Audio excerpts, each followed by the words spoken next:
So Shane, what are we doing today? Today we're going to install a dual battery system in the Hilux. We're going away for December holidays and we need a second battery in the back to power the trailer and the fridge.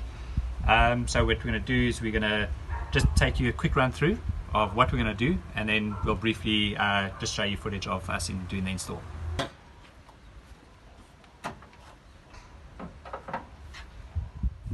Come have a look and let me show you what we're going to do in the engine bay. So what we're going to do is we're going to connect the positive to a 100 amp hour fuse, run the cable inside trunking to the 100 amp hour fuse, which we'll install onto the side of the vehicle, down under the vehicle, onto the chassis, inside trunking, all the way to the back. The negative will run in the same trunking, down under the body, all the way down under here. We'll probably take it through the back light housing, and then out into the battery box. Okay, come have a look. I've got all the parts lined up inside the bucket. I'll just take you what we've decided to do. For this vehicle, I've decided to go with the National Lunar Portable Power Pack with the intelligent solenoid built in. I've decided to go with a 102 amp hour battery. It's the Exide battery from Battery Center. I got cabling done at Outdoor Warehouse. They offer very good service where they do all the crimping, soldering of the lugs and connectors to your Brad Harrisons and the connections for your batteries. And then we just got some cable ties, Brad Harrisons, the 100 amp hour fuse, some drill bits to drill holes in the body to get the cabling through, and then just some odds and tools just to connect everything up, and some trunking. And that's pretty much about it, what we need.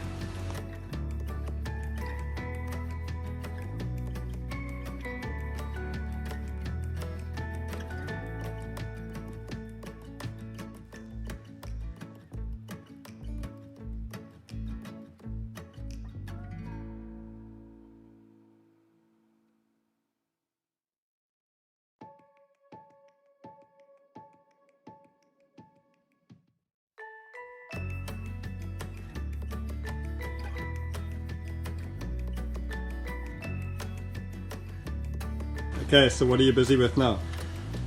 Busy installing the cable into the trunking. It can be quite finicky with this thick cable to get it into the trunking, but I found quite an easy way. You just bend it back and push up, and then that pretty much goes in without any hassles. So that's just the easiest way that we found for it to go in. And then you're going to run it from the battery in the bonnet all the way underneath the car. Yeah, so run it from the battery underneath the car. We'll cable tie it to all the other, where there's other cables. We'll find the best spots and that it doesn't damage anything, and that it's secure, that it doesn't come loose when on corrugated roads.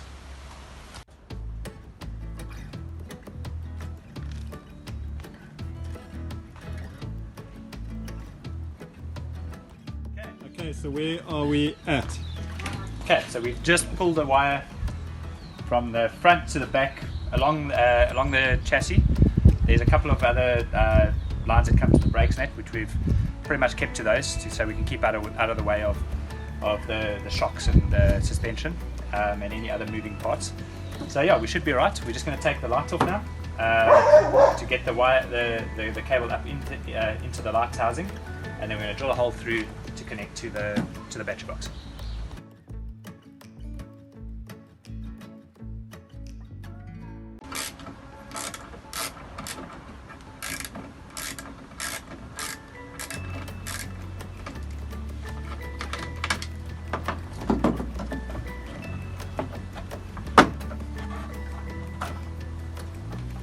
And if you can just give us an update on what we've done. Okay, so we've run the cable underneath. We've come up through where the lighting cables come for the brake lights. We've just drilled a hole in the side there, put the trunking that it fits snug so that there's no rubbing of cables. Come out this side, the trunking on this side, and then we're just going to go into the Brad Harrison over there. So it's a nice snug fit. Yeah, I think it's a decent job for amateurs. Yeah, last piece of the puzzle, putting the battery in and then connecting these terminals, and then just plugging the Brad Harrison in, and then starting the vehicle, letting the alternator kick in, and see if it's charging the battery.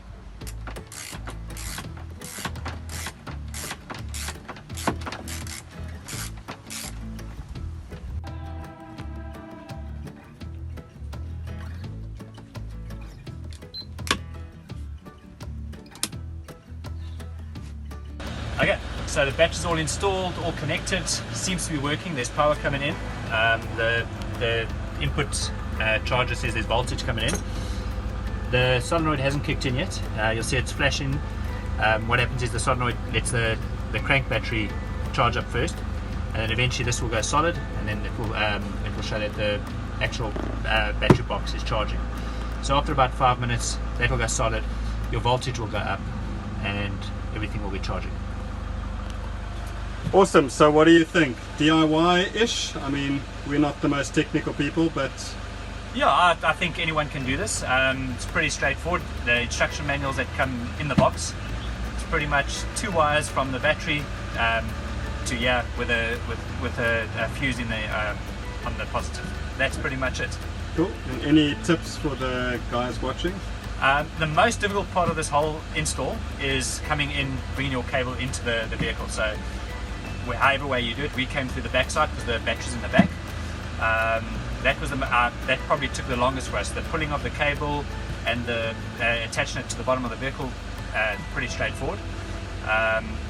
This part's just you need to do a bit of planning and working out what's the best way to get it in. We found this was our best way, but it was pretty difficult.